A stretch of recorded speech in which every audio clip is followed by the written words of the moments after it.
Hello, I welcome you all on Unacademy UPSC Hindi channel. और आज हम लोग 13th part of this NCERT foundation course पे पहुंच चुके हैं। आज मैं आपको बहुत सारे चैप्टर्स का ब्रीफ में समरी देते हुए और नेक्स्ट जो लेक्चर होगा उसमें हम लोग जितने भी क्वेश्चंस हैं उनके सभी चैप्टर्स वाइज क्वेश्चंस को देखेंगे। मतलब आज के सेक्शन में हम लोग थ्योरी देखने वाले हैं और इसके बाद में जो नेक्स्ट लेक्चर आएगा, दीज ऑल 4-5 लेक्चर्स, 4-5 जो चैप्टर्स है क्लास 7th के, उन सभी के एमसीक्यूज को देखेंगे कि कौन कौन से MCQs are very important. So चलिए शुरुआत करते हैं। Good morning to all of you guys, good morning. और उड़ान की टीम अपना काम कर रही है, आप भी अपना काम कर दीजिए। एक बार लाइक कर दीजिए वीडियो को, सब्सक्राइब कर लीजिए चैनल को और अपने दोस्तों में जरूर शेयर कर दीजिए। जब भी आपको कुछ भी चीज अच्छी लगे अपने दोस्तों में शेयर जरूर करिए, because sharing is caring. Yes और नो। तो यहां पर देखिए मेरा डेली शेड्यूल मैं आपको बता देता हूं। डेली बेसिस पर मैं 11 AM पर आता हूं और साइंस एंड टेक्नोलॉजी की क्लास आपके इस समय पर रेगुलर बेसिस पे होती है। यस और नो। और सैटरडे संडे को I am regularly taking CSAT और बिफोर 27 जून 2021 में 27 जून से पहले हम लोग सीसेट का पूरा कोर्स कर लेंगे। केवल 2 दिन पढ़ते हैं सप्ताह में और बहुत शानदार तरीके से क्लासेस जा रही हैं। आप जरूर सीसेट की क्लास देखिए। उसके बाद 2:30 PM 2:30 पर स्पेशल क्लासेस होती हैं मेरी करंट अफेयर की। हमेशा आप देखते होंगे 2:30 पर मैं यूट्यूब पर अनअकैडमी यूपीएससी हिंदी चैनल पर आता हूं। यूट्यूब चैनल जो है एक और है इंग्लिश मीडियम वाला, अनअकैडमी यूपीएससी। यहां पर मेरी रेगुलरली जो है एवरी सैटरडे संडे 1 PM को साइंस एंड टेक्नोलॉजी के जो वीकली करंट अफेयर्स हैं, जिसमें मैं वहां पर सिलेबस कॉन्सेप्ट को भी कवर करता हूं, ये सभी क्लासेस वहां चलती हैं। और अनअकैडमी लर्निंग ऐप पर दोस्तों मेरी क्लास 5 बजे, 8 बजे एनवायरमेंट एंड इकोलॉजी और 10:30 बजे, मतलब 5 और 10:30 बजे स्पेशल क्लासेस होती हैं which are based on current affairs. तो आप मुझे अनअकैडमी लर्निंग ऐप पर फॉलो कर लीजिए by my name Rudra Gautam, और वहां पर आप मेरी ये सभी स्पेशल लाइव इंटरेक्टिव क्लासेस देख सकते हैं 5, 8 और 10। तो एक बार स्क्रीनशॉट ले लीजिए। और यदि आप में से कोई भी प्लस का स्टूडेंट है तो वो 8 बजे सुबह ये क्लास मेरी ले सकता है, साइंस एंड टेक्नोलॉजी की 90 मिनट की class. So this is whole my schedule और मैं अलग अलग चैनल्स पे और अनअकैडमी लर्निंग ऐप पर भी क्लासेस ले रहा हूं, राइट। और आप मुझे यदि अनअकैडमी लर्निंग ऐप पर 5 PM, 10:30 PM और 8 PM पर क्लास लेना चाहते हैं, जिसमें 8 PM पर मैंने अब तक 27 लेक्चर्स कंप्लीट करवा दिए हैं एनवायरमेंट इकोलॉजी के। 100 की ये पूरी सीरीज है, तो आप उसे ज्वाइन कर सकते हैं। तो मुझे फॉलो कर लीजिए अनअकैडमी लर्निंग ऐप पर, right. Good morning. So 5th of December से मेरा अनअकैडमी पर भी कोर्स आ चुका है। दोस्तों अनअकैडमी आपको ऑप्शनल जीएस के कोर्सेज प्लस में और आइकॉनिक कोर्सेज प्रदान करता है, जिसमें आपको डेली लाइव क्लासेस मिलती है, लाइव टेस्ट एंड क्विजेज मिलते हैं, स्ट्रक्चर्ड कोर्सेज है, पूरी तरह से बेहतरीन तरीके से डिजाइन किए हुए, and you can gain the unlimited access of these classes. और साथ ही साथ में नॉट ओनली यूट्यूब पर फ्री क्लासेस बल्कि special classes taken by these top educators. तो इन सभी एजुकेटर्स से आपको पढ़ने का और कंप्लीट सब्जेक्ट सिलेबस को कवर करने का मौका है। तो यहां पर आपको 15,000 से ज्यादा कोर्सेज अवेलेबल हैं। आप एक बार एनरोल होते हैं, अनअकैडमी का सब्सक्रिप्शन लेते हैं, आप सभी क्लासेस, कोर्सेज, रिकॉर्डेड क्लासेस को देख सकते हैं। तो जब भी आप एनरोलमेंट लें, just follow this RPSir10 referral code. RPSir10 referral code will provide you the most benefit, 10% discount, mentorship given by me और साथ ही साथ में गाइडेंस। तो आप कभी भी आपको कुछ मदद चाहिए तो RPSir10 ये रेफरल कोड आपको जरूर याद रखना है। That is what RPSir10। Unacademy combat में भी यदि पार्टिसिपेट कर रहे हैं, फ्री स्पेशल क्लासेस देख रहे हैं, तो भी आप इस कोड को यूज कर सकते हैं, राइट। और यहां पर प्लस और आइकॉनिक की क्लासेस आपको मिल जाती है। इसी प्रकार से RPSir10 रेफरल कोड की मदद से you can also gain GS subscription of iconic. और आइकॉनिक में क्या होता है, आपको डेडिकेटेड पर्सनल कोच प्लस की क्लासेस के अलावा आपके जो आंसर राइटिंग है, मेंस के जितने भी जीएस पेपर हैं उन सभी में आंसर राइटिंग को वो इवेल्युएट करते हैं और देखते हैं आपका मॉडल आंसर से कितना क्लोज आंसर है, मतलब आपको मैक्सिमम मार्क्स दिलाने के लिए और क्या क्या आपको इनपुट्स देने चाहिए, आपके आंसर राइटिंग का फ्लो कैसा होना चाहिए, उन सभी पर डेडिकेटेड आइकॉनिक सब्सक्रिप्शन भी है। इसके अलावा डेडिकेटेड भारतवर्ष के ऑप्शनल सब्सक्रिप्शन वाले फैकल्टीज भी है, by which you can gain the 10% discount, that is RP Sir 10 referral code. तो जब भी आप कभी लें, कुछ भी कोर्सेज लें अनअकैडमी पर, एक बार मुझसे अनअकैडमी लर्निंग ऐप पर आप पर्सनली मैसेज कर सकते हैं, मेरे वीडियोस के नीचे कमेंट करके आप मैसेज कर सकते हैं और आप एक genuine and serious attempt Unacademy learning app की मदद से दे सकते हैं, राइट। तो चलिए क्लास की शुरुआत करते हैं। यहां पर तो देखिए, मौसम, जलवायु और जलवायु के अनुरूप जंतुओं द्वारा अनुकूलन। आपने देखा होगा अलग अलग जंतुओं ने अपना अनुकूलन कर लिया। कैसे? यदि मैं ऊंट की बात करूं तो उसके गद्दीदार पैर हैं, उसको कुबड़ प्रदान है, उसकी त्वचा में से स्वेटिंग पसीना निकलता ही नहीं है और इसीलिए वो रेगिस्तान का जहाज भी कहलाता है और 7 दिन तक 7 डेज तक बिना पिए पानी रह सकता है ना। इसी प्रकार से आपने छिपकली को भी देखा होगा। छिपकली एक ऐसा जानवर है जो कभी भी पूरी अपनी जिंदगी में पानी नहीं पीता। फिर बोलेंगे आप पानी कहां से आता है? जो वो कीट पतंगे इत्यादि खाता है, उन कीट पतंगों से वो पानी प्राप्त करती है छिपकली। और इसी प्रकार से पोलर बियर, इतनी है ना, पोलर बियर जो कि अपने आप में हाइबरनेशन वाला गुण आपको पता होगा। आपने कितनों ने सुना है हाइबरनेशन क्या होता है? हाइबरनेशन, हाइबरनेशन क्या होता है? भालू 6 महीने, जो ध्रुवीय भालू है, 6 मंथ तक सोता रहता है, 6 माह तक सोता रहता है और सर्दियों के समय में, और उसमें जो फीमेल होती है वो केवल अपने बच्चों को जन्म देने के लिए जो है नवंबर टू जनवरी के बीच में उठती है। अदरवाइज 6 महीने तक सोता है, क्योंकि सभी सील मछलियां जो है वो बहुत अंदर होंगी पानी में, उनको वो पकड़ नहीं पाएगा, तो वो अपना मांस एक साथ खाकर और क्या करता है? हाइबरनेशन। इसी प्रकार से पक्षियों ने, अलग अलग पक्षियों ने अपने अनुकूलनशीलता बनाई है। पक्षियों में आप देखते हैं न्यूमेटिक बोन है। न्यूमेटिक बोन्स क्या होता है? जो उसमें हवादार, हल्की लेकिन मजबूत हड्डियां, और इसीलिए पक्षी क्या होते हैं? बहुत दूर तक उड़ भी पाते हैं, है ना, तो हल्के भी होते हैं। तो इस प्रकार से क्या है? जंतुओं ने मौसम के अनुसार अपने आप को अनुकूल कर लिया है और वो आसानी से उस मौसम में ढल जाते हैं। तो सबसे पहली बात आती है मौसम और क्लाइमेट में अंतर क्या होता है। तो देखिए, मौसम जो है, weather, it is a short term phenomena.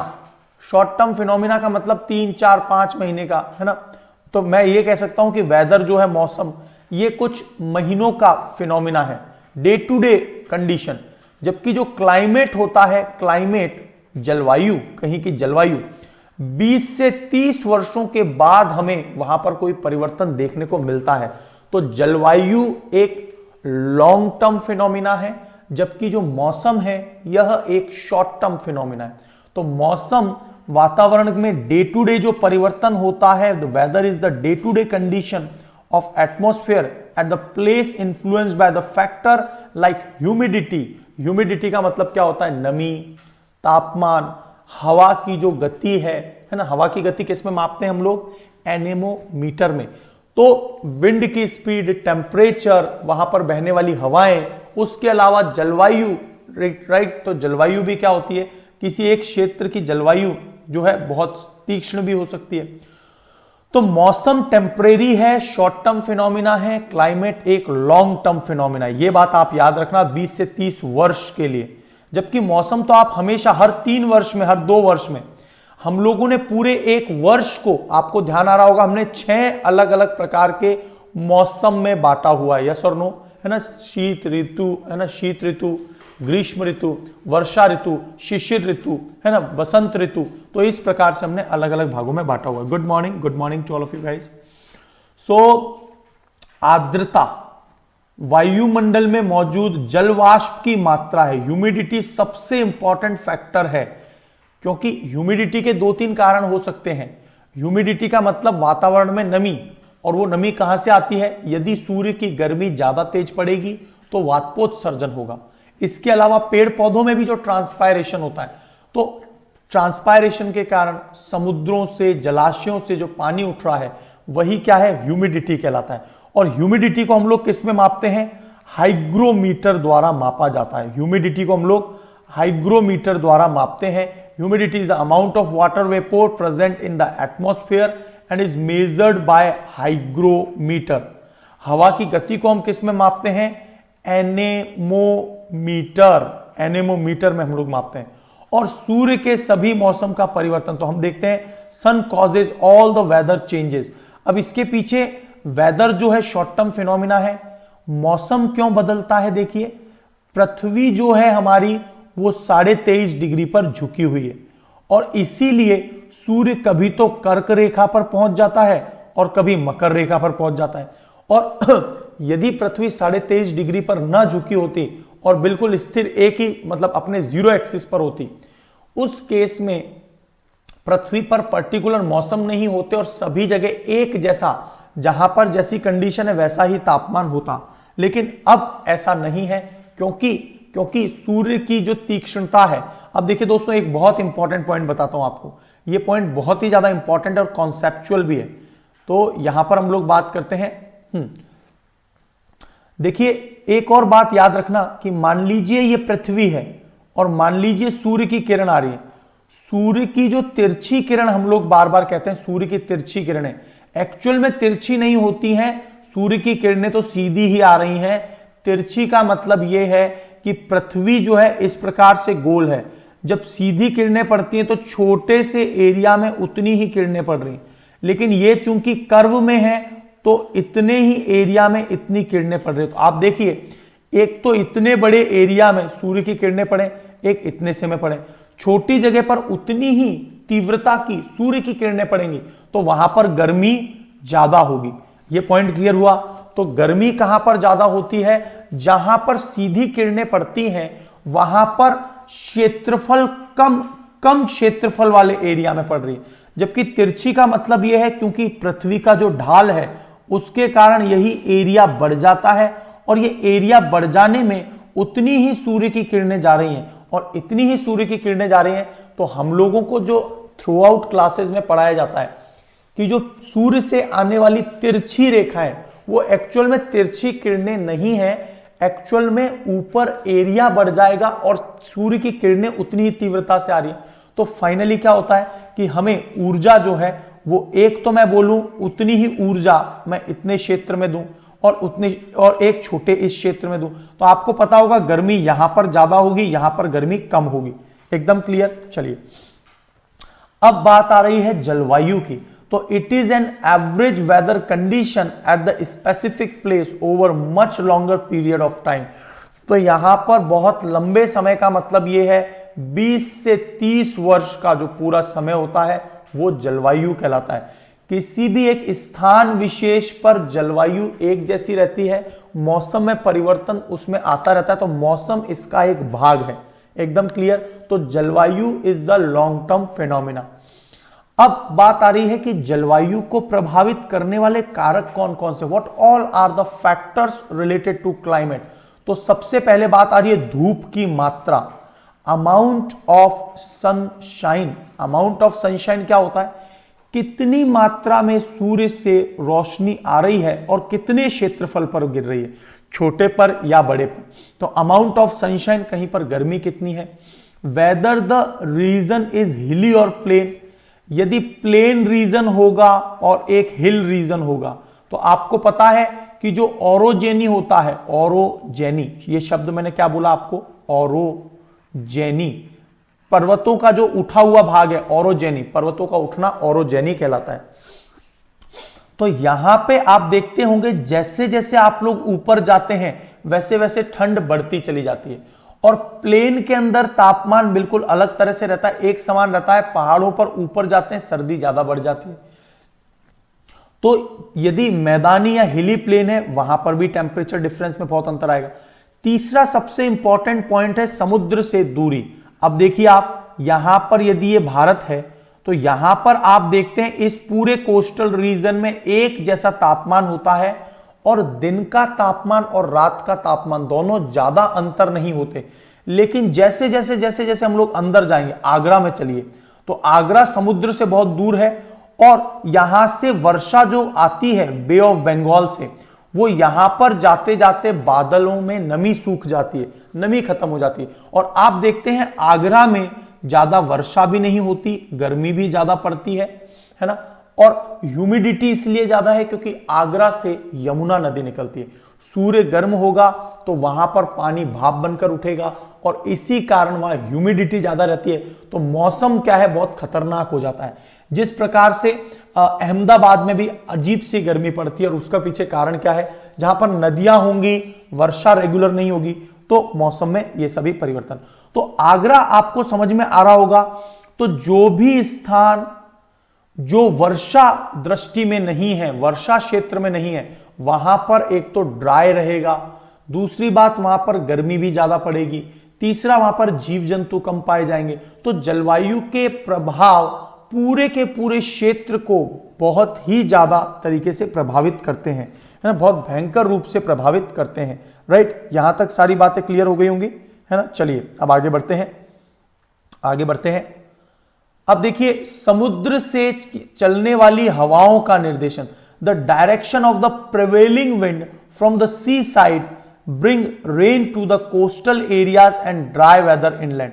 तो देखिए, मैंने आपको अभी बताया कि जो ये वायु है, जो समुद्र से वायु उठती है, राइट, पूरे टाइम गर्म होकर और फिर वर्षा ऋतु आती है, तो यहां पर ये अंदर की तरफ जब एंटर होती हैं तो किस प्रकार की पवनें चल रही है। आप देखते हैं इस प्रकार से मेघालय में, त्रिपुरा में और पश्चिमोत्तर राज्यों में अच्छी खासी वर्षा होती है, वेस्ट बंगाल में, लेकिन आगरा जाते जाते वो ड्राई हो जाती है। ये सब आपने ज्योग्राफी में भी पढ़ा होगा। तो समुद्र की ओर चलने वाली हवाओं का किस प्रकार का डायरेक्शन है, उस पर भी निर्भर करता है कि बारिश और अंतर्देशीय क्षेत्रों में मौसम शुष्क होगा या फिर नम होगा। और जितनी अच्छी वर्षा होती है उतना ही अच्छा वहां पर जो है वर्षावन है, right. Tropical rain forest, dry deciduous, deciduous, moist deciduous मतलब नर्म पर्णपाती, है ना, और इसके अलावा शुष्क पर्णपाती, राइट। और कुछ माउंटेन रीजन पे, पर्वतीय ढालों पर अलग तरह के जितना पानी जाता है उसके अकॉर्डिंग आप ये भी देखते हैं। जहां पर वर्षा नहीं होती है, रेन शेडो क्षेत्र, वेस्टर्न घाट के इधर पूरा रेन शेडो क्षेत्र है। और तेलंगाना बहुत ज्यादा जो है सीवर, तेलंगाना और आंध्र प्रदेश में हम लोग देखते हैं कि हीट वेव्स मतलब लू के चलने की कंडीशन देखते हैं। तो इसीलिए क्या है कि direction of the prevailing wind from the sea side, कि सी साइड से कैसी, है ना, प्रिवेलिंग विंड चल रही है। इसके अलावा सबसे इंपॉर्टेंट फैक्टर, ये सभी फैक्टर्स बहुत इंपॉर्टेंट है, महासागरीय धाराएं, ओशियनिक करंट्स। सो ओशियनिक करंट्स क्या होती हैं? अब देखिए, ओशियन करंट्स, मैं आपको बहुत बेहतरीन एग्जांपल बताता हूं। आपने सुना होगा कि जो इंग्लैंड है, इंग्लैंड में गल्फ स्ट्रीम आती है और गल्फ स्ट्रीम को ही कहा जाता है गर्म कंबल। गल्फ स्ट्रीम को क्या कहा जाता है कि वह एक गर्म कंबल है। और गर्म कंबल के होने के पीछे कारण क्या है? Good morning to all of you guys, good morning, सुप्रभात सभी को। मतलब ये हुआ, उसे गर्म कंबल इसलिए कहते हैं क्योंकि गर्म पानी की लहरें, आपको पता है ठंडी जलधाराएं भी होती है, गर्म जलधाराएं भी होती है। अल निनो लानिनो इफेक्ट भी आपको पता होगा कि अल निनो वाले केस में तो भारत का जो ओशियन है, हमारा जो इंडियन ओशन है, अल निनो के केस में ठंडा होता है। अब समुद्र यदि ठंडा होगा तो वाष्पीकरण कम होगा और उसके कारण भारत में रेनफॉल कम होगा। लानिनो वाले केस में उल्टा होता है। लानिनो में, लानिनो याद रखना, लानिनो में हमारा इंडियन ओशन गर्म होता है, वाष्पोत्सर्जन गर्मी के कारण ज्यादा होगा, बरसात ज्यादा आएगी। तो अल निनो की कंडीशन में भारत में रेनफॉल कम, लानिनो की कंडीशन में भारत में रेनफॉल ज्यादा होता है। तो यहां पर, है ना, यहां पर महासागरीय धाराओं का बहुत प्रभाव पड़ता है और साथ ही साथ जो ये गर्म जलधाराएं आती हैं उसके कारण रेनफॉल भी ज्यादा होगा, राइट। और वहां पर अब देखिए, आपको ये बात पता होनी चाहिए कि जो इंग्लैंड है दुनिया का सबसे बेहतरीन देश माना जाता है रहने योग्य देशों में। ज्योग्राफिकली मैं बात करूं तो इंग्लैंड सबसे शानदार देश है रहने योग्य। उसके पीछे कारण क्या है कि ज्योग्राफिकली जो रीजन है उसमें गर्म हवाएं भी हैं, गर्म पानी और ऊपर ठंडा भी है। तो मतलब वो अपर लैटिट्यूड में है, उच्च अक्षांशों में, इसलिए ठंडा भी है। वहां पर गल्फ स्ट्रीम आ रही है इसलिए गर्म भी है। तो पढ़ने के हिसाब से, रहने के हिसाब से इंग्लैंड को सबसे अच्छा देश माना जाता है। कहीं पर कोई सबसे अच्छी जगह है रहने लायक तो वो इंग्लैंड है। एकदम क्लियर। तो भूमध्य रेखा से दूरी तो आपको पता ही है, भूमध्य रेखा से दूरी वही वाली बात कर देती है कि सूर्य की जो हम लोग बार बार तिरछी किरणें बोलते हैं, एक्चुअल में वो तिरछी किरणें नहीं है, सूर्य की किरणें तो सीधी ही होती हैं। लेकिन क्या होता है जब सूर्य यहां पर होता है तो ये जो सूर्य का ये क्षेत्रफल, पृथ्वी का ये जो एरिया है वो ज्यादा हो जाता है, यहां पर कम एरिया, तो उतनी ही किरणें ज्यादा एरिया पर गिरेंगी तो ऑब्वियस सी बात है गर्मी कम हो जाएगी। और ध्रुवों तक तो बिल्कुल ढक जाता है, तो ध्रुव तो 6 महीने तक यहां पर अंधेरे में रहते हैं और धूप पहुंचती ही नहीं है। उसी प्रकार 6 महीने अपोजिट 6 महीने अंटार्कटिका है ना, बिल्कुल ठीक है। चलिए, तो जलवायु के लिए अनुकूलन, वे सुविधाएं आदतें जो जानवरों को अपने आवास में रहने के अनुकूल बना देती है, वही क्या है, अडॉप्टेशन इन क्लाइमेट। तो जलवायु, देखो एक बात याद रखना, जब अडॉप्टेशन की बात आएगी तो मैं क्लाइमेट की बात करूंगा या वेदर की बात करूंगा, बताइए। तो मैं हमेशा क्लाइमेट, जलवायु की बात करूंगा, क्योंकि कोई भी जीव जंतु लंबे समय तक उस जगह पर रहेगा, तो लंबे समय तक रहने की बात आएगी तो वो क्लाइमेट के अनुसार उसको स्वयं को ढालना होगा। ठीक है, चलिए। तो हमने इस आधार पर मेजर जनरल 3 बड़े बड़े क्षेत्रों में बांट दिया। एक तो है ध्रुवीय क्षेत्र, पोलर रीजन, दूसरा है उष्ण कटिबंधीय वर्षावन, और तीसरा है रेगिस्तान, है ना। तो रेगिस्तान, इनको मेजरली हमने 3 भागों में इस प्रकार से बांट दिया। तो यहां पर आपको मैंने अभी बता ही दिया, 6 महीने तक सूर्य दिखाई ही नहीं देता और 6 महीने तक सूर्य दिखाई देता है। तो अत्यधिक सीवर और कटु रीजन है रहने के लिए। उष्ण कटिबंधीय रीजन, ये जो है ग्रीष्म काल में यहाँ बहुत वर्षा और गर्मी भी बहुत ज्यादा होती है, दिन और रात लगभग बराबर होते हैं। यहां पर तो 6 महीने तक दिन होता ही नहीं है और 6 महीने तक रात ही रात रहती है, 6 महीने दिन नहीं होता। रेगिस्तान में भी क्या होता है, पानी की कमी के कारण वहां के पेड़ पौधे, जीव जंतु, है ना, तो ये बहुत ही एक एक्सट्रीम क्लाइमेट होता है अपने आप में, कम वर्षा और बड़ी मात्रा में सूर्य की प्रकाश की किरणें। लेकिन देखिए ऐसा जरूरी नहीं है, रेगिस्तान में अधिक मात्रा में सूर्य के प्रकाश की किरणें, ऐसा जरूरी नहीं है। यदि कोल्ड डेजर्ट होगा तो वहां पर, जैसे लद्दाख का जो हमारा डेजर्ट है वो कोल्ड डेजर्ट है, गोभी मरुस्थल कोल्ड डेजर्ट है, सर्बिया साइबेरियन रीजन रशिया में वो कोल्ड डेजर्ट है। ठीक है, तो यहां पर माइग्रेशन भी देखने को मिलता है। अब देखिए ये पृथ्वी है, तो हम लोग देखते हैं कि नॉर्दर्न लैटिट्यूड से भारत में घना पक्षी विहार और सुल्तानपुर हरियाणा में, घना पक्षी विहार भरतपुर में और सुल्तानपुर अभ्यारण्य हरियाणा में, यहां पर माइग्रेटरी बर्ड आते हैं इस प्रकार से। क्यों? क्योंकि वो ठंड से बचना चाहते हैं अपने प्रजनन के लिए, भोजन की कमी हो जाती है सर्दियों में, और इसीलिए पोलर बियर तो 6 मंथ तक सो जाता है, और इस 6 मंथ को सोने के पीरियड को पोलर बियर का क्या कहते हैं, हाइबरनेशन कहा जाता है। ध्रुवीय क्षेत्र में लोग अपना एस्किमोज जनजाति जो पाई जाती है वो इग्लू में रहते हैं, राइट। एस्किमो जो जनजाति है वो इग्लू में रहते हैं, और इग्लू के अंदर क्या होता है, वो अंदर की लेयर इस प्रकार की होती है कि वो एक तरह से इंसुलेटर का काम करती है। वो जानवरों के ही कपड़े पहनते हैं ताकि उन्हें क्या हो, कम से कम ही जो टेम्परेचर जो नीचे गया है उसको वो सहन पाए, है ना, सहन कर पाए।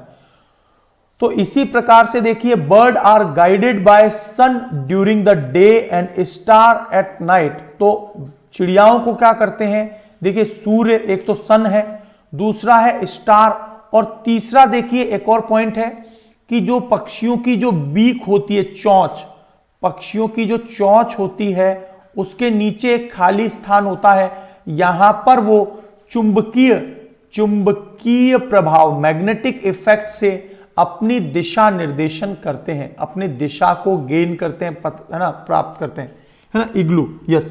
सो साइबेरियन पक्षी है साइबेरियन क्रेन, बहुत बड़ा होता है और हमेशा कहां आता है, घना पक्षी विहार में, सुल्तानपुर में। तो आजकल सुल्तानपुर में ही रहता है, क्योंकि आपको पता होगा जो घना पक्षी विहार है, बर्ड सेंचुरी है, इसका जो दलदलीय क्षेत्र है वो बहुत ज्यादा डिग्रेड होता जा रहा है और इसीलिए इसे मॉन्ट्रियक्स रिकॉर्ड में भी रखा गया है, मॉन्ट्रियक्स रिकॉर्ड।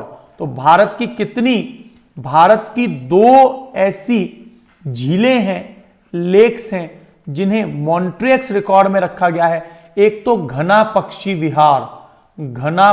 विहार, राइट, वन तो है घना पक्षी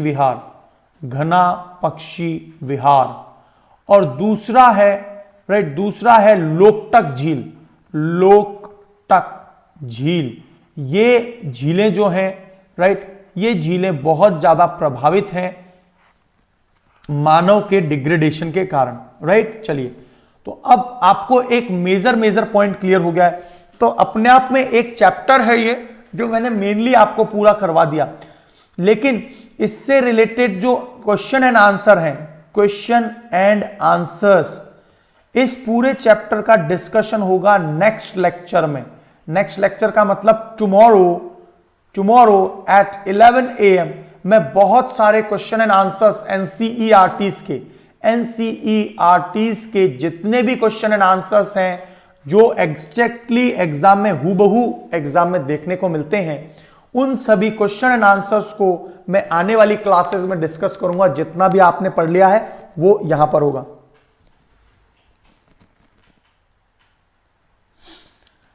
मेंस में बेटा आपको साइंस एंड टेक्नोलॉजी के लिए पहले कुछ बेसिक्स का पता होना चाहिए, बेसिक्स का। तो साइंस का बेसिक यदि आपका बिल्कुल स्ट्रांग है, आपने 6th to 10th और 11th 12th की बायोटेक्नोलॉजी करी हुई है, 11th एंड 12th की बायोटेक्नोलॉजी आपने करी हुई है, तो आप बिल्कुल मेंस की तैयारी करें। और देखिए, प्रीलिम्स में 3 से 4 क्वेश्चंस आते हैं, लेकिन बेसिक बनाने का काम यही करते हैं। आप सीधे सीधे एनसीईआरटीज के कुछ बहुत इंपॉर्टेंट पॉइंट्स अपने आंसर राइटिंग में लिख सकते हैं, है ना। अब अगले चैप्टर की ओर चल रहे हैं, उसका नाम है पवन, तूफान और चक्रवात। तो फाइनली बात यह है कि मेंस में बायोटेक्नोलॉजी से रिलेटेड तो क्वेश्चन आ सकता है। आपको जो डेफिनेशन देनी है ना दोस्तों, आप लोग हमेशा कंफ्यूजन में रहते हैं, मेंस में क्या होगा। मेंस में कई बार कोई पर्टिकुलर टॉपिक है, उसकी डेफिनेशन, उसकी परिभाषा देनी है, तो आपको बहुत ही सरल भाषा में एनसीईआरटीज में परिभाषाएं दी होती हैं, आप उन्हीं परिभाषाओं को फॉलो करेंगे तो आपके मार्क्स भी अच्छे आएंगे। एकदम क्लियर है, एकदम क्लियर है, ठीक है। ओके, नोटिफिकेशन नहीं मिला आज, ओके। सो अब देखिए, वायु पृथ्वी के चारों ओर अदृश्य गैसीय पदार्थ, मुख्य रूप से ऑक्सीजन और नाइट्रोजन का मिश्रण, ये सभी को पता है आपको। सबसे ज्यादा यहां पर ऑक्सीजन नहीं है, सेकंड नंबर पर है, याद रखना 20.08%। सामान्यतः हम लोग 21 कह देते हैं। नाइट्रोजन सबसे ज्यादा है हमारे वायुमंडल में, वो कितना है, 78%। इसके बाद में सबसे ज्यादा जो गैस आती है वो है 93% आर्गन। आर्गन गैस जो है वो तीसरे नंबर पर सबसे ज्यादा गैस है। और कार्बन डाइऑक्साइड, जिसे हम लोग 0.3% कहते हैं, पिछले दिनों में आपको पता होगा कार्बन डाइऑक्साइड प्री इंडस्ट्रियल इरा में CO2 का मान था 270 पार्ट पर मिलियन, 270 पार्ट पर मिलियन। अब ये 415 पार्ट पर मिलियन हो गया है, और इसीलिए आजकल CO2 के परसेंटेज को बढ़ाकर लिखते हैं हम लोग, और क्या लिखते हैं, 0.04%। वैसे याद रखना, आपको अपने बुक्स में जब भी आंसर दे 0.03 ही लिखना है, लेकिन कार्बन डाइऑक्साइड की मात्रा लगातार बढ़ती जा रही है। इस दर से किसी भी अन्य गैस में परिवर्तन, बढ़त नहीं देखने को मिल रही है। यह बात क्लियर है है ना। हाँ चलिए, तो अब बात आ रही है वायु के गुण। सो हमारे चारों ओर वायु दबाव डालती है, आपको पता ही है गुरुत्वाकर्षण के कारण वायुमंडलीय एक दाब उत्पन्न होता है, और वायुमंडलीय दाब, है ना, वायुमंडलीय दाब क्यों होता है? गुरुत्वाकर्षण के कारण ये जो भारी गैसें हैं पृथ्वी के बिल्कुल निकट वाले क्षेत्र में रहती हैं। मतलब जो हल्की गैस है ना, जैसे हाइड्रोजन वगैरह, वो तो दूर रहेगी, और जो भारी गैस है वो पृथ्वी के निकट वाले भाग में रहती हैं, क्योंकि उनके ऊपर गुरुत्वाकर्षण का प्रभाव पड़ता है। एकदम क्लियर। चलिए, तो चारों ओर वायु दबाव डालती है, और आपको पता होगा जब भी कहीं पर गर्मी ज्यादा पड़ती है, मान लीजिए इस क्षेत्र पर गर्मी ज्यादा पड़ रही है, या फिर समुद्र है, समुद्र में गर्मी ज्यादा पड़ गई, तो वायु ऊपर की तरफ उठना स्टार्ट करेगी, और यहां पर वायु हल्की हो जाएगी, और चारों ओर की वायु यहां पर आने की कोशिश करेगी, और इसीलिए पवनें, विंड चलती हैं। कई बार आप देखते हैं कुछ लोकल विंड्स होती हैं, ये सभी ज्योग्राफी में भी आता है, लोकल विंड्स होती हैं, कुछ जो है चक्रवाती विंड होती हैं, है ना, टॉर्नेडो, साइक्लोन्स, हरिकेन्स इत्यादि। तो हवा गर्म होने पर फैलती है, ऊपर की तरफ उठती है, और ठंडी होने पर कॉन्ट्रैक्ट होती है, सिकुड़ती है, ये सभी को आपको पता है एकदम, है ना। और गर्म हवा हमेशा ऊपर की ओर उठती है, whereas comparatively cooler air tends to sink towards the earth surface। और यही जो कॉन्सेप्ट है, this is the basic reason behind breeze. Breeze जो होता है, मतलब ब्रीज क्या होता है? ठंडी और मंद पवनें जो कोस्टल एरिया पर, कोस्टल एरिया का मतलब क्या? तटवर्ती एरिया पर जो चलती हैं वो ब्रीज कहलाती हैं। जैसे जैसे गर्म हवा बढ़ती है उस स्थान पर हवा का दबाव कम होता जाता है, और जो कूलर हवा जो है वहां पर आना शुरू करती है। और यही तो साइक्लोन का भी कारण है। आपने सुना होगा जो भारत में अभी हाल ही में आपने सुना था निवार साइक्लोन आया था, उससे पहले इससे भी खतरनाक साइक्लोन अम्फान आया था, अम्फान। तो इसके पीछे कारण क्या होता है? जब भी समुद्र का जल, ध्यान से सुनना, जब भी समुद्र का जल 28 डिग्री सेंटीग्रेड टेम्परेचर को प्राप्त कर लेता है समुद्री जल, और वो भी नीचे 60 मीटर तक, समुद्र का जल 60 मीटर्स तक ऊपर, मान लीजिए समुद्र तो कई 1000 किलोमीटर नीचे भी हो सकता है, 60 मीटर तक के समुद्र का टेम्परेचर यदि 28 डिग्री सेंटीग्रेड हो जाएगा तो वही कारण होता है साइक्लोन बनने का। और ऐसा टेम्परेचर नॉर्मली हम लोग भारत के कंडीशन में बात करें, ये भारत है, तो भारत का लगभग ये जो 6, 8, 7 डिग्री, 5 डिग्री यहां पर सबसे फेवरेबल जगह है। तो इसीलिए बे ऑफ बंगाल में यहां से ये चक्रवात उठते हैं और पृथ्वी की तरफ आते हैं, भारत के कोस्टल एरिया की तरफ आते हैं। तो इस तरह से, और एक और बात आपको जरूर पता होगी, यदि ये पृथ्वी है तो उत्तर और दक्षिण, मतलब उत्तरी गोलार्ध और दक्षिणी गोलार्ध, है ना, नॉर्दर्न हेमिस्फीयर और साउदर्न हेमिस्फीयर। तो यहां पर आप देखेंगे कि जो उत्तरी गोलार्ध है उसमें हमेशा साइक्लोन एंटी क्लॉकवाइज बनता है, याद रखना, साइक्लोन हमेशा एंटी क्लॉकवाइज, जबकि दक्षिणी गोलार्ध में साइक्लोन हमेशा क्लॉकवाइज बनता है। यह पॉइंट भी आपको याद रखना है, ठीक है। तो इस प्रकार से साइक्लोन चलते हैं, लोकल विंड्स चलते हैं। आपने बहुत सारी विंड का नाम ज्योग्राफी में भी सुना होगा, जैसे चिनूक, है ना, जैसे हर्मस्टन, है ना। तो इस प्रकार से आपने बहुत सारी ब्रीज का नाम सुना होगा, है ना, चिनूक, हर्मस्टन, हरमट्टन, राइट। तो ये पवनें लोकल विंड भी होती हैं, और हवाओं को पवन कहते हैं, और वायु हमेशा उच्च वायुदाब क्षेत्र से निम्न वायुदाब क्षेत्र में जाती है। ये सबसे इंपॉर्टेंट है ना। क्लॉकवाइज साउदर्न हेमिस्फीयर में, एंटी क्लॉकवाइज नॉर्दर्न हेमिस्फीयर में। ओके, किरण कुमारी जी बोल रही हैं खन्नी घमा और खम्मा घनी, सॉरी खम्मा घनी, मैं गलती से बोल गया, खम्मा घनी, बिल्कुल राजस्थान में। कैसे हैं आप खम्मा घनी? और साथ ही साथ में मैं बहुत अच्छा हूं, सब खैरियत है। अम्फान तूफान, यस यस। अनअकैडमी ऐप पर मेरी डेली क्लास होती है, बिल्कुल अनअकैडमी पर। आपको मेरा शेड्यूल देखना है तो इस वीडियो को शुरुआत में देखिए, तो आपको 2, 3, 4 मिनट में मेरा कंप्लीट शेड्यूल भी पता चल जाएगा, ठीक है। आप केवल इस वीडियो के 2-3-4 मिनट शुरुआत के देख लेना, आपको मेरा कंप्लीट शेड्यूल पता चल जाएगा। तो पवन धाराएं पृथ्वी पर असमान ताप के कारण पवन धाराएं उत्पन्न होती हैं। तो बस विंड करंट्स क्यों उत्पन्न होती हैं भाई? जब भी टेम्परेचर आप हमेशा सुनते होंगे, आप लोग अपने बड़े लोगों को सभी को सुनते होंगे कि यार आज तो गर्मी ज्यादा पड़ रही है, 3-4 दिन से यार बहुत अचानक से गर्मी ज्यादा पड़ गई। और इसी कारण क्या होता है, हमारी जो पवन, हमारे आसपास का जो वायुमंडल है, हमारा जो एटमॉस्फेयर है नियर बाय का, वो गर्म होने की वजह से हल्का हो जाता है और वायु ऊपर उड़ जाती है। तब जो है आसपास जहां पर ठंडी हवाएं हैं या फिर आसपास जहां पर प्रेशर ज्यादा है, उस प्रेशर से हवाएं तेजी से हमारे क्षेत्र की ओर आने लग जाती हैं। और यही कारण होता है due to uneven heating on the earth. तो अनइवन हीटिंग है ना, uneven heating on the earth के कारण ही क्या होता है, पवन धाराएं चलती हैं। एकदम क्लियर। गुड मॉर्निंग यार उत्तम कुमार, बहुत लेट चल रहे हैं। खम्मा घनी सभी को good morning guys.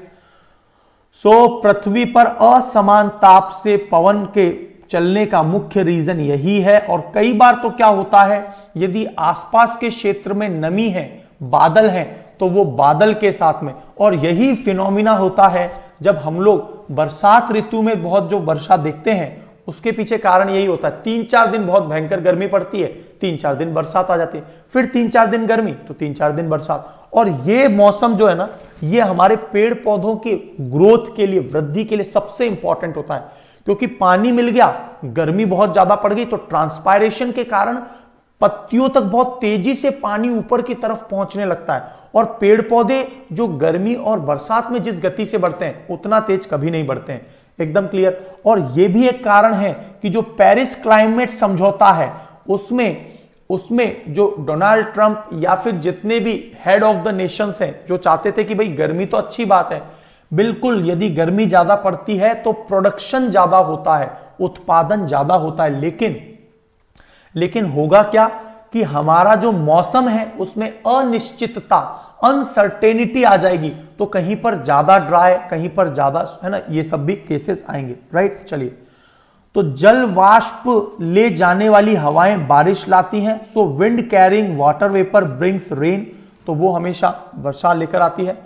High speed winds and air pressure difference can causes the cyclone, तो ये बात मैंने आपको बताई दी है। 28 डिग्री टेम्परेचर वाला कॉन्सेप्ट समुद्र का बता दिया, 60 मीटर तक।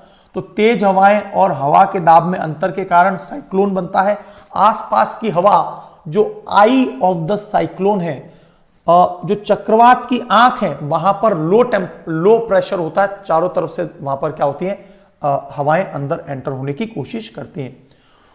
उपग्रह और रडार जैसी अग्रिम तकनीक की मदद से चक्रवातों की निगरानी की जा सकती है। और आपको पता है आजकल हमने इतने एडवांस सैटेलाइट्स बना दिए हैं, भारत ने इतने एडवांस और मल्टी स्पेक्ट्रम रडार्स हैं जो पूरे टेम्परेचर को भी मापते हैं। साइक्लोन के बनते ही हमें खबर आ जाती है, और जो साइक्लोन है उसके आने से 72 घंटे पहले, 72 आवर्स पहले हमें पता चल जाता है। जैसा हमने निवार साइक्लोन में देखा, यदि हमें निवार साइक्लोन का पता न होता तो कम से कम हम लोग थाउजेंड्स ऑफ पीपल डाइड पाते उसमें। लेकिन 72 घंटे पहले हमारा जो नेशनल डिजास्टर रिलीफ फोर्स है, इसके अलावा हमारा जो इंडियन मेट्रोलॉजिकल ऑर्गेनाइजेशन डिपार्टमेंट है, उन्होंने तुरंत संज्ञान लेते हुए जो कोस्टल एरियाज की जो कोऑर्डिनेटिंग कमेटी है, उनमें जल्दी से मैसेज स्प्रेड आउट किया और एक बहुत बड़ी संख्या में लोगों को बचाया जा सका। तो तेज हवाएं, दबाव, तो ये चक्रवातों पर निगरानी रखता है। साथ ही साथ भारत ने अभी सुपर कंप्यूटर्स जो बनाए, आपको पता होगा प्रत्युष और मिहिर, ये सुपर कंप्यूटर्स हैं। इनकी मदद से भी हमें एडवांस डेटा मॉडलिंग, किस प्रकार से वहां पर कंडीशन बन रही है, कितनी देरी में तूफान आ जाएगा। लेकिन जो सुनामी है, सुनामी के बारे में हम बहुत जल्दी से पता नहीं कर सकते, क्योंकि भूकंप कब आएगा, कितने समय में आएगा, और कुछ सेकंड्स में ही तो वो पहुंच जाता है हम तक। तो भूकंप का अभी तक हम लोग अंदाजा नहीं लगा पा रहे हैं, तो उसके लिए भी काम चल रहा है। एकदम क्लियर। तो मॉनिटरिंग ऑफ साइक्लोन से बहुत बड़ी संख्या में लोगों को बचाया जाता है। अब देखिए, self help is the best help, और स्व सहायता, तो हमारे यदि इसी प्रकार के नेटवर्क हो, मेट्रोलॉजिकल डिपार्टमेंट इसी तरह से काम करता रहे, तो कहीं ना कहीं डिजास्टर मैनेज किया जा सकता है। सेंडाई फ्रेमवर्क, आपको सेंडाई फ्रेमवर्क याद आ रहा होगा, वो डिजास्टर मैनेजमेंट से रिलेटेड ही है। तो आज का आपके लिए एक होमवर्क है जो ध्यान से सुन लीजिए। आज ही आपको ध्यान से सुनिए, हगोयो फ्रेमवर्क और सेंडाई फ्रेमवर्क, पहले हगोयो फ्रेमवर्क था, वर्तमान में सेंडाई फ्रेमवर्क है, इन दोनों को आज ही पढ़ना है। ठीक है, सेंडाई फ्रेमवर्क क्या है और हगोयो फ्रेमवर्क क्या है। ठीक है, इसलिए पहले से योजना बनाना बेहतर होता है। आप लोग भी यदि योजना है ना प्रायोजित योजनाबद्ध तरीके से काम करते हैं, तभी आपका सिलेक्शन भी उस पर निर्भर करता है। यस और नो? तो योजनाबद्ध तरीके से काम करिए, किसी भी आने वाले चक्रवात से बचाव के लिए तैयार रखने में ये हमारी मदद करते हैं। सो देखिए, यहां पर जो बादल के निर्माण, बारिश, तूफान, चक्रवात का निर्माण कब होगा, क्या क्या कंडीशन है, ये सभी हमें पहले से ही पता चल जाता है। राइट, तो यहां तक आपको सारी बातें क्लियर हो गई होंगी। जो क्लास में आज पढ़ा रहा हूं, इसके सभी एमसीक्यूज, थ्योरी वाले क्वेश्चंस, ये सभी मैं कल डिस्कस करने वाला हूं 11 AM पर। ठीक है, तो अगले चैप्टर पर आ गए हैं, दैट इज सॉइल, मृदा। Soil is the uppermost crust that covers the earth and it mixture of the rocks, particle and humus। तो मृदा की सबसे ऊपर वाली लेयर को, जिसे हम लोग ह्यूमस कहते हैं, ह्यूमस में डेड, डिके, सड़े गले मरे जीव जंतु जिनकी बॉडी में एसिडिक होता है, एसिडिक भी होते हैं वो, और जो वर्मी कंपोस्ट है, केचुए जब मर जाते हैं, तो ये इस मृदा के अंदर जैविक कारक, ये इस मृदा में बायोटिक फैक्टर्स को बढ़ा देते हैं, बायोटिक फैक्टर्स को बढ़ा देते हैं। और बायोटिक फैक्टर्स यदि मृदा में बढ़ जाएगा तो फिर क्या है, उसके बाद तो उत्पादकता, प्रोडक्टिविटी बढ़ जाएगी। हम लोग कर क्या रहे हैं, हम लोग फर्टिलाइजर में यही तो कर रहे हैं कि हम लोग nitrogen, sulphur, phosphorus, NPK, nitrogen, phosphorus, potassium, है ना, इन सभी को, सल्फर को ऐड कर रहे हैं ताकि क्या हो सके, प्रोडक्टिविटी, उत्पादकता बढ़ जाए। तो मृदा में यही है ऊपर वाली।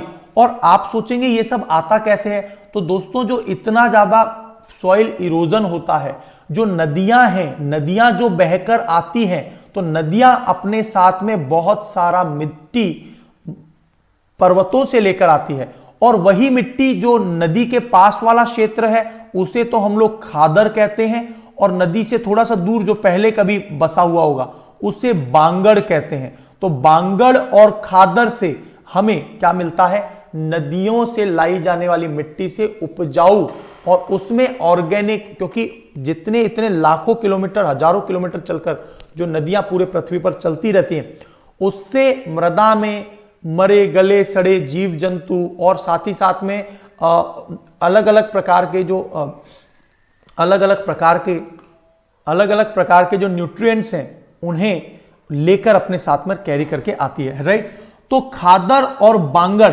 राइट, आपने ये भी सुना होगा कि जो है नदियां जो होती हैं वो जब जैसे पर्वतों से उतरती हैं तो बिल्कुल चूंकि बड़े बड़े कंकड़ होते हैं नीचे बहती हैं और उसके बाद में वो नदियां बाहर निकलती हैं। राइट, तो इस प्रकार से नदियां अपने साथ महत्वपूर्ण मृदा को लेकर आती है और इस पृथ्वी पर लगातार उत्पादकता को बनाए हुए, तो रॉक पार्टिकल्स, ह्यूमस, इन सभी को कैरी करके लेकर आती है। ठीक है, हर्षिता बोल रही हैं क्विज टेस्ट ले लीजिए। बेटा क्विज टेस्ट में स्टूडेंट थोड़े से कम रहते हैं, क्विज को मैं कभी ना कभी ऑर्गेनाइज करवा दूंगा, लेकिन मैं यहां पर आपको क्वेश्चन भी मैं ही दूंगा और आंसर्स भी डिस्कस करता जाऊंगा ताकि आपको ज्यादा से ज्यादा क्वेश्चन कवर हो जाए, है ना।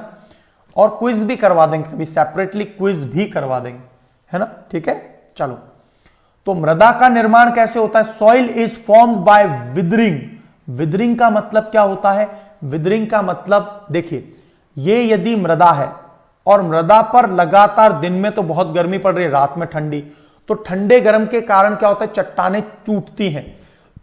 इसके अलावा बहते हुए पानी के कारण, हवाओं के कारण, जीव जंतुओं के कारण और पेड़ पौधे जो उगते हैं उससे भी मृदा ऊपर की तरफ लूज होकर आती है।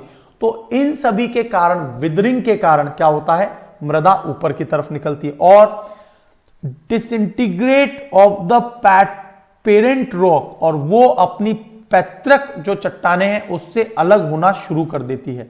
ठीक है, तो भौतिक अपक्षय चट्टानों द्वारा पानी, बर्फ, हवा, सूरज, भौतिक एजेंट बहुत सारे हैं, तो ये सभी याद रखना। जल भी उसके अंदर फैक्टर है।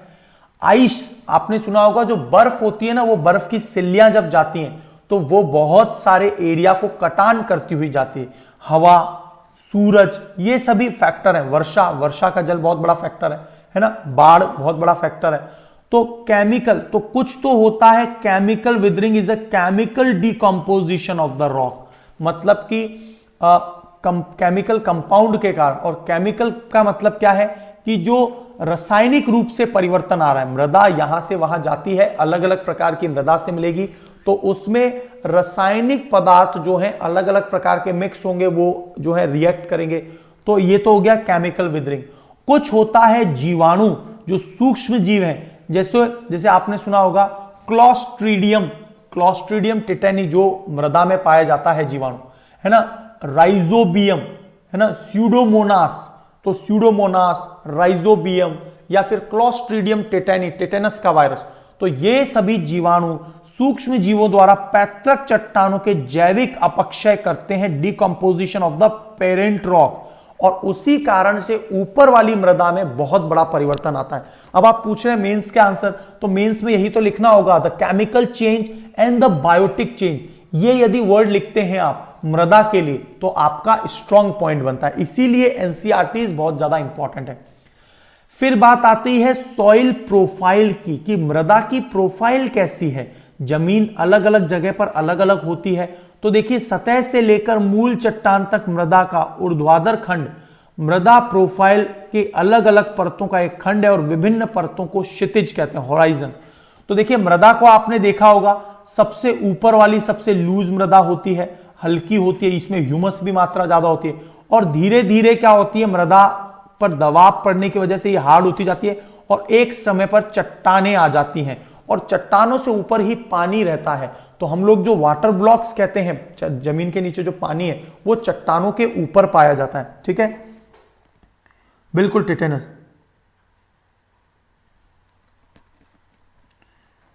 है ना। चलिए, इसके बाद में मृदा के घटक।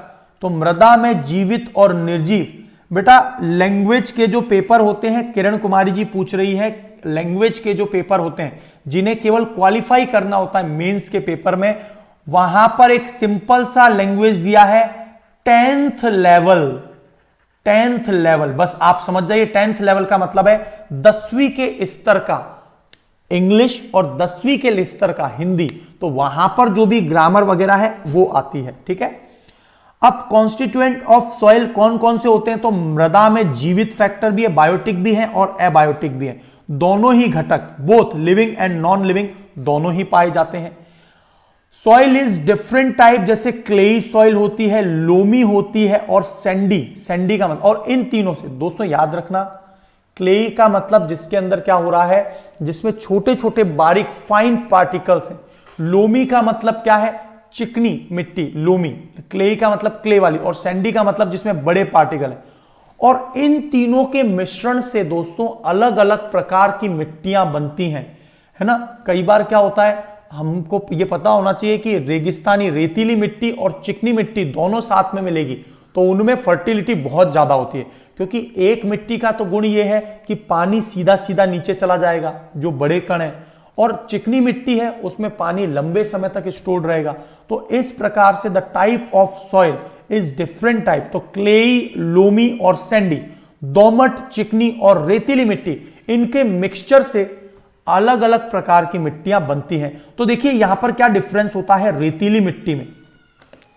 रेतीली मिट्टी में 0.2 से लेकर 2 mm तक के व्यास के जो मिट्टी के कण हैं, जो रिफाइन या फाइन पार्टिकल नहीं है, मोटे हैं, है ना। तो इसमें कुल मिट्टी का 60% शामिल है। तो ये आपको प्रीलिम्स में फैक्ट पूछे जाते हैं, सीधे सीधे एनसीईआरटीज के कंटेंट है कि सैंडी सॉइल में बड़े पार्टिकल्स होते हैं जो 0.2 से लेकर मिलीमीटर तक होते हैं और पूरी मृदा का ये 60% भाग है ना। It has very high water retention capacity and it is not rich in humus. तो मृदा के बारे में, सैंडी मृदा के बारे में क्या बात पता चल गई, इसमें ह्यूमस नहीं होता, बायोटिक पदार्थ कम होते हैं, मोटी मृदा होती है, लेकिन पानी को ये तुरंत अंदर की तरफ एब्जॉर्ब कर लेती है, नीचे ले जाती है। और पूरे विश्व में 60% मृदा सैंडी सॉइल है, जिसमें से 2 से 0.2 से लेकर 2 है ना, 0.2 से लेकर 2 मिलीमीटर तक। तो ये आपको सैंडी सॉइल के बारे में क्लियर हो गया। सेकंड पॉइंट आ रहा है चिकनी मृदा क्या होती है। आज मैंने आपको 3 चैप्टर्स करवा दी हैं पूरे, और इन चैप्टर्स के मैं एमसीक्यूज कल डिस्कस करूंगा, एमसीक्यूज भी और थ्योरेटिकल क्वेश्चंस भी कल डिस्कस करने वाला हूं, ठीक है। चिकनी मृदा में 2 mm से कम व्यास के कण पाए जाते हैं, बहुत ही छोटे होते हैं, इनमें जल धारण करने की क्षमता है ना।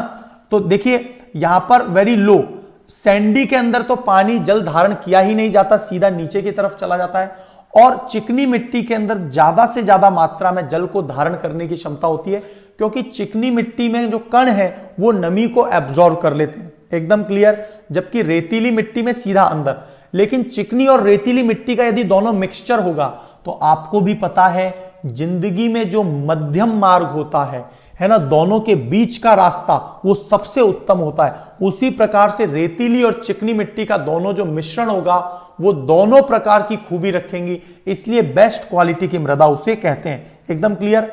अब आ रही है बात दोमट मिट्टी।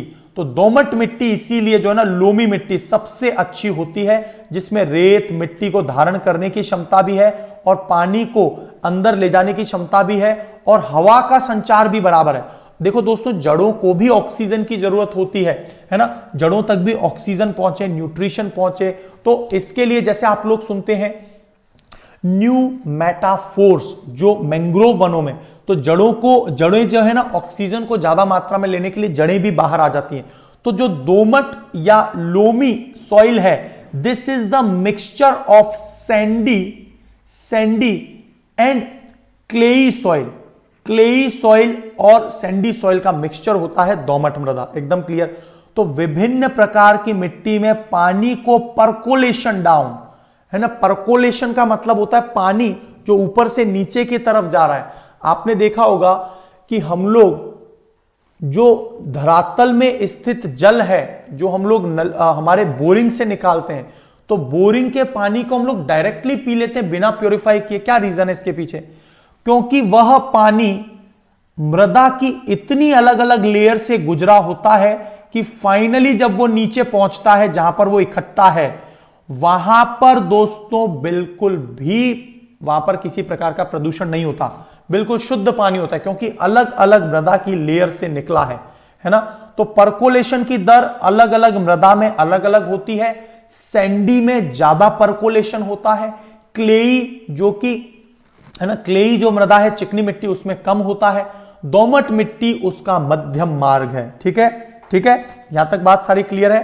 तो percolation rate of the water is different in different type of soil and it is highest in the Sandy soil and least in the clayey soil. तो परकोलेशन की दर, पानी के नीचे जाने की दर, वो क्लेई सॉइल में सबसे कम है और सैंडी सॉइल में सबसे ज्यादा है। ये सब पॉइंट्स आपको प्रीलिम्स में लाइनर के रूप में पूछे जाते हैं। सो विभिन्न प्रकार की फसलों की खेती के लिए अलग अलग प्रकार की मृदा की आवश्यकता है, और उस मृदा में भी कौन सी अम्लीय है, कौन सी क्षारीय है, इसके लिए भारत सरकार ने, है ना, सॉइल हेल्थ कार्ड निकाले। और सॉइल हेल्थ कार्ड से पता चल जाता है कि मृदा में यदि अम्लीयता है तो उसमें बेसिक एल्यूमिना मिलाया जाए, मृदा में यदि क्षारीयता है तो उसमें अम्लीयता, है ना। तो ये सभी, तो आपको याद आ रहा होगा, जो भी मृदा, सॉरी माफी चाहता हूं, जो भी मृदा अम्लीय होती है उसमें कैल्शियम ऑक्साइड मिलाया जाता है या फिर कैल्शियम हाइड्रोक्साइड मिलाया जाता है। अम्लीय मृदा में क्या मिलाया जाता है? तो याद रखना, कैल्शियम ऑक्साइड जो कि क्विक लाइम है, और कैल्शियम हाइड्रोक्साइड जो कि स्लैग्ड लाइम है, यह मिलाया जाता है, और एल्यूमिना मिलाया जाता है क्षारीय मृदा में, ठीक है। तो चिकनी, अब ध्यान से देखिए, यह पॉइंट बहुत इंपॉर्टेंट है, यही आपके पॉइंट सबसे ज्यादा इंपॉर्टेंट होते हैं। चिकनी और दोमट में गेहूं, चना, धान उगाने के लिए सबसे उपयुक्त है। चिकनी और दोमट मृदा जो है वो गेहूं, चना और धान को उगाने में सबसे उपयुक्त है। और जो रेतीली दोमट है, राइट, रेतीली दोमट का मतलब कपास के लिए, अब देखिए कपास सबसे ज्यादा कहां उगता है, सोचिए आप, कपास में चिकनी मिट्टी, काली मिट्टी तो चाहिए ही चाहिए, तो काली मिट्टी तो क्ले ही होती है, राइट, लेकिन कपास सबसे ज्यादा कहां उग रहा है, महाराष्ट्र में और साथ में गुजरात में। तो गुजरात में कुछ हद तक रेतीली मृदा भी है। तो देख लीजिए, clay and loam are suited, clay and loam are suited for wheat, gram and paddy. Cotton के लिए sandy loam soil, sandy loam soil cotton के लिए सबसे उपयुक्त मानी जाती है। अब देखिए, मिट्टी में soil holds water in it, मृदा जो है पानी को अपने अंदर रखती है, एंड सॉइल के अंदर मॉइस्चर होता है, जितनी ज्यादा मॉइस्चर चाहिए, है ना। तो आप देखते हैं जो दलदली जितने भी इलाके हैं जहां पर हम लोग किसको उगाते हैं, हम लोग दलदली इलाकों में जो चावल को उगाते हैं, है ना, चिकनी मिट्टी होती है वहां पर क्योंकि पानी है, और सीधा सीधा हम क्या करते हैं, पैडी फार्म्स लगा देते हैं। तो उसके पीछे कारण क्या है, क्योंकि पानी की नमी लंबे समय तक बनी रहे ताकि चावल जो है उत्पन्न हो सके। आपको एक बहुत इंपॉर्टेंट पॉइंट नोट करवा देता हूं जो आपके लिए बहुत ज्यादा काम का है, तो बड़े ध्यान से सुनना। आप लोग यदि हरियाणा में या पंजाब में रहते हो और वहां पर यदि चावल की खेती होती है, तो हम लोग देखते हैं कि मान लीजिए ये कोई खेत है, तो इसमें पूरा का पूरा पानी भर दिया जाता है, पानी भर दिया जाता है, और पानी भरने के बाद उसमें क्या कर लगाया जाता है, उसमें लगाई जाती है धान, पैडी, चावल के लिए धान जो पैडी लगाया जाता है। ठीक है, ये बात क्लियर। अब आप बोलेंगे इतना पानी भर देते हैं, इतना पानी क्या एक्चुअल में चावल की क्रॉप को चाहिए क्या, चावल की क्रॉप को इतना पानी चाहिए? बिल्कुल नहीं चाहिए। चावल की क्रॉप के लिए जो पूरा खेत भर देते हैं, चावल की क्रॉप के लिए इतना पानी नहीं चाहिए, चावल को तो नॉर्मल मात्रा में पानी चाहिए। तो फिर यह आवश्यकता क्या है दोस्तों, चावल की क्रॉप के साथ में, पैडी क्रॉप के साथ में बहुत बड़ी मात्रा में खरपतवार उग जाते हैं, खरपतवार। और खरपतवार क्या होते हैं, वीड। तो इन खरपतवार को खत्म करने के लिए पानी के अंदर और चावल को कोई दिक्कत नहीं होता।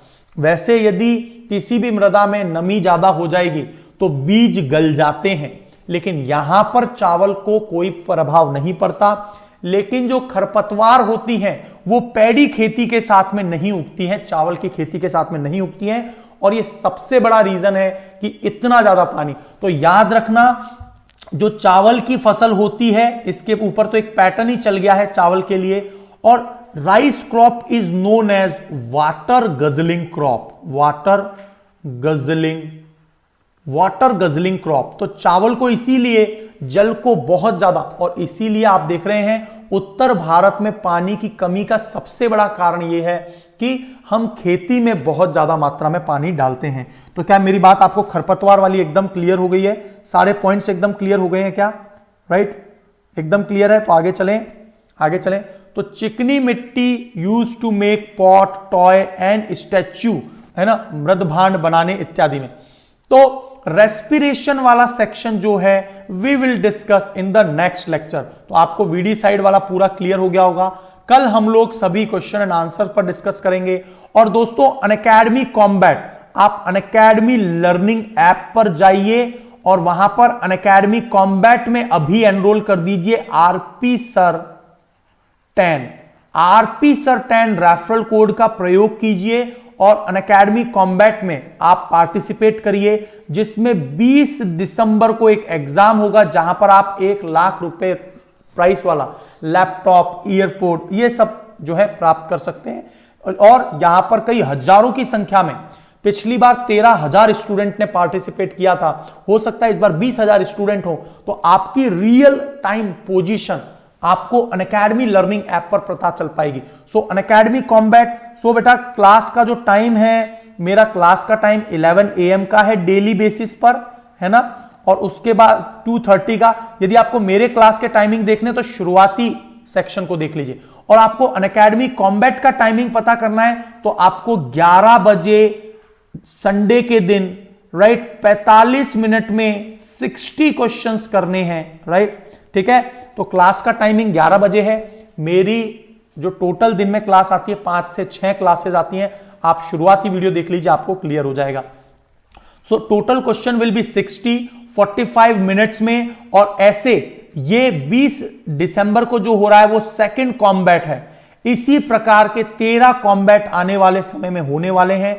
और यहां पर आपको 6 अलग अलग सब्जेक्ट से क्वेश्चन पूछे जाएंगे, हमारे सब्जेक्ट एक्सपर्ट। लेकिन आप जब भी इसमें एनरोल करें आरपी सर 10 और इसी की मदद से आइकॉनिक प्लस और जीएस का सब्सक्रिप्शन यदि लेंगे तो आपको सबसे ज्यादा बेनिफिट इसी से होगा। तो यदि आप एक सीरियस जेन्युइन अटेम्प्ट देना चाहते हैं यूपीएससी में तो आप इस रेफरल कोड की मदद से और मुझे मैसेज कर दीजिए अनअकैडमी लर्निंग ऐप पर, मैं आपको मेरी तरफ से मदद जरूर कर दूंगा। एकदम क्लियर। तो यहां पर आप जीत सकते हैं एप्पल मैकबुक। अभी का भी अनअकैडमी कॉम्बैट में पार्टिसिपेट के लिए अपना एनरोलमेंट कर लीजिए। 1000 के वाउचर्स मिलेंगे 100 टॉप रैंकर्स को। So this is whole the scenario. तो आप अभी का भी इसमें पार्टिसिपेट करिए। And last but not the least, only 6 month remaining. तो आप लोगों को 27 जून को प्रीलिम्स देना है इस साल का। और यदि आप चाहते हैं 2022 की भी तैयारी करें, प्रीलिम्स की 2023 की भी तैयारी करें, तो इसके लिए डेडिकेटेड एजुकेटर्स डेली बेसिस पर लगभग 3 आवर्स होंगे आपके। और आप 3 घंटे पढ़िए बस, और प्रीलिम्स की चिंता छोड़ दीजिए, अनअकैडमी लर्निंग ऐप पर पढ़ लीजिए। ठीक है, बिल्कुल उत्तम कुमार जी, बिल्कुल गाइड करेंगे यार। अनअकैडमी लर्निंग ऐप पर फॉलो कर लो आप मुझे, मैं जरूर गाइड कर दूंगा आपको यार। कोई भी दिक्कत है I will definitely help you. So 15 दिसंबर से नए बैचेस कोर्सेज स्टार्ट हो रहे हैं। अनअकैडमी लर्निंग ऐप को ज्वाइन करिए। प्रीलिम्स के सभी सेक्शन आपके लिए 3 घंटे में प्रीलिम्स हो जाए तो बाकी जो आप 15 14 10 घंटे में आप मेंस की तैयारी कर सकते हैं। तो आपको प्रीलिम्स पर फोकस करने की जरूरत ही नहीं पड़ेगी क्योंकि एजुकेटर्स अपने टॉप नॉच्ड कंटेंट आपको प्रदान कर देंगे। एकदम क्लियर। तो इस प्रकार से 6 मंथ वाला बैच डेडिकेटेड बाइलिंगुअल, हिंदी और इंग्लिश तीनों के बैचेस अवेलेबल हैं। इधर जीएस के अंदर आपको मल्टी बाइलिंगुअल में 2022 के लिए 2023 के लिए भी बैचेस अवेलेबल हैं। तो आप इन सभी बैचेस में एनरोल कर सकते हैं। एकदम क्लियर हो गई ये बात, है ना? यहां तक क्या सारी बातें क्लियर है आपको? कोई भी डाउट है तो आप मुझे अभी से पूछ सकते हैं। और लाइक जरूर कर देना यार, वीडियो को लाइक वगैरह कर दो एक बार। कोई भी डाउट है वो आप मुझे अभी भी पूछ सकते हैं। मैं थोड़ी देर आपके लिए लाइव हूं, आपके साथ में ही हूं, है ना?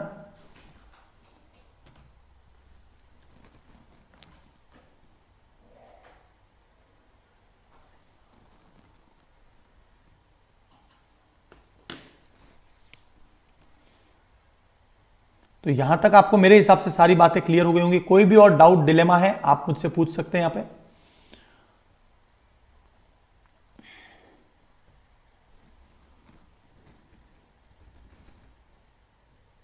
तो देखिए ये मेरा शेड्यूल है, ये टाइमिंग है मेरा। आप लोग यदि आप लोग क्लासेस लेना चाहते हैं मेरी, तो डेली बेसिस पर मैं 11 AM पर मेरी क्लास आती है जो अभी चल ही रही है। इसके अलावा सीसेट में हमेशा सैटरडे संडे लेता हूं। आप मेरा नाम से सर्च करके सीसेट पर सारी क्लासेस 18 से 20 क्लासेस मैं सीसेट पर ले चुका हूं अभी तक। आप सभी क्लासेस देख सकते हैं। स्पेशल क्लास करंट अफेयर की 2:30 बजे आती है, जो भी आएगी 2:30 बजे क्लास होगी स्पेशल। अनअकैडमी यूपीएससी जो चैनल है, अनअकैडमी यूपीएससी जो इंग्लिश मीडियम का चैनल है, वहां साइंस एंड टेक्नोलॉजी के मैं करंट अफेयर्स करवा रहा हूं। इसके अलावा 5 PM पर डेली बेसिस पर 5 PM पर मैं special current affairs Unacademy learning app पर मेरी 3 टाइम क्लास आती है, 5 PM, 8 PM एंड 10:30 PM। इन सभी में आप क्लासेस में एनरोल हो जाइए अभी से। ये क्लासेस ऑलरेडी शेड्यूल्ड है। और मेरा जो प्लस का कोर्स है वो 8 बजे। तो ये सभी मेरा शेड्यूल है, आप भी इस प्रकार से शेड्यूल बना लीजिए, है ना? इसके अलावा हम लोग चलते हैं सीधा लास्ट पॉइंट पर। यदि कुछ बात रह गई उसको डिस्कस कर लेते हैं, है ना? तो यहां पर आपको सारा क्लास का कंटेंट एकदम कवर हो गया होगा, है ना? कोई भी डाउट है आप मुझे अनअकैडमी लर्निंग ऐप पर फॉलो करके मुझे मैसेज भी कर सकते हैं। अनअकैडमी कॉम्बैट में जरूर पार्टिसिपेट कर लीजिए। 6 मंथ रह गए हैं प्रीलिम्स को। सो यहां पर आप इन सभी बैचेज में एनरोल हो ही सकते हैं। तो आज की क्लास में इतना ही था। कैसी लगी क्लास अपने दोस्तों को जरूर शेयर करना। Thank you so much, God bless you all.